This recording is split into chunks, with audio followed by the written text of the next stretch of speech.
Obviously, I welcome the debate today in relation to the National Youth Justice Strategy. I think it's a good document, but like documents, its implementation is the most important thing. And I'd like to commend Deputy Brown in relation to the community approach in relation to the misuse of scramblers in particular areas, and that kind of there is a particular problematic issue around scramblers in where I live. And I think a holistic approach, an approach that kind of turns an anti-social activity into a pro-social activity is a very, very good strategy, and hopefully it works out, because I know a number of young people that have put an application in relation to funding and all that, and they're very, very enthusiastic, really enthusiastic, and you know, when that happens, then they bring other young people in with them. But obviously, Minister, this all depends on resources, and the strategy of dealing with legacy issues such as marginalisation, inequality and disadvantage wasn't obviously in the document, and obviously it's a different kind of remit, and them kind of cutbacks were kind of very kind of evident in the economical crisis of 2008, 2009 and 10 and afterwards. And I think over 50% of cuts were made to youth services over that time. And still, to this day, youth services are trying to recover from them cuts. Now, they have clawed back a good percentage of them, but still there is still huge kind of legacy issues in relation to that, because if you don't have the resources, then it's going to be very, very difficult to engage with young people. And just particularly, I'd say, in Lucan. Lucan has one of the biggest youth populations in Ireland, if not Europe. So this is a demographic. There's a lot of young people, a lot of new houses in the last 10 to 15 years, but the resources for agencies are just not there, and they have a small amount of resources, but they can't do what they are professionally trained to do, is to engage with a lot of more young people, because if you don't engage with young people, then the outcomes are not good. And it's the same in Newcastle. Newcastle has, again, a lot of new builds, a lot of young people want things to do. We were all young once. Sometimes young people kind of gather in places where they shouldn't be gathering and all that. But generally, young people want to do things. They don't want to do bad things. They want to do good things. But if you have things for them to do, the outcomes are very, very good. And this is kind of seen not only in Ireland, but Scandinavia, where kind of, you know, they approached it rather than a kind of a criminal kind of justice approach or a policing approach. The best approach is through youth work, diversion, and all that. And that is the way to kind of to tackle certain things of our young people today.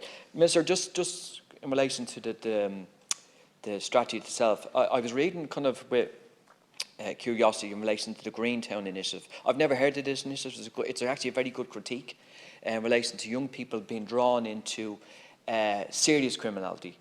And I can tell you now, that is a losing battle, in particularly areas that I know of, and it's slightly depressing where you see young people as young as 12 or 13 being drawn into criminality, generally around distribution of drugs.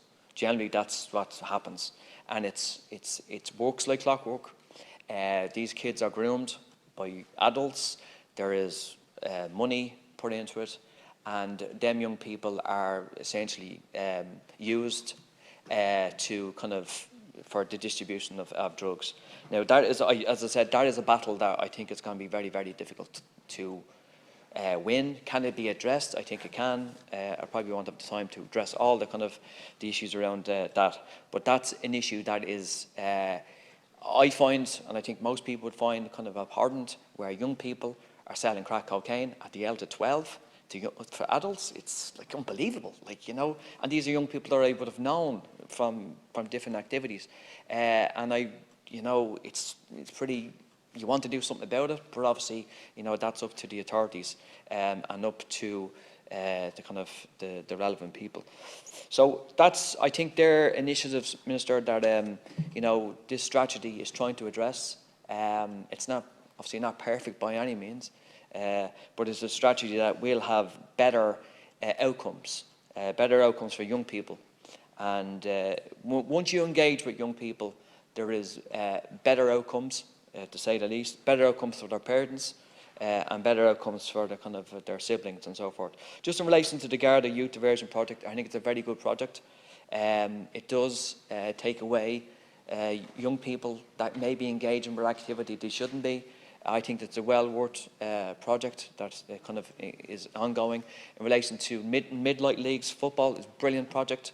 Again, when you ask the community police, they say it takes young people away from maybe doing activity they shouldn't be doing, you know, and once they're doing an activity they should be doing, then again, it's better outcome. So, Minister, it's about resources. I think you can resource, you know, the majority of the aspirational aspects of this strategy.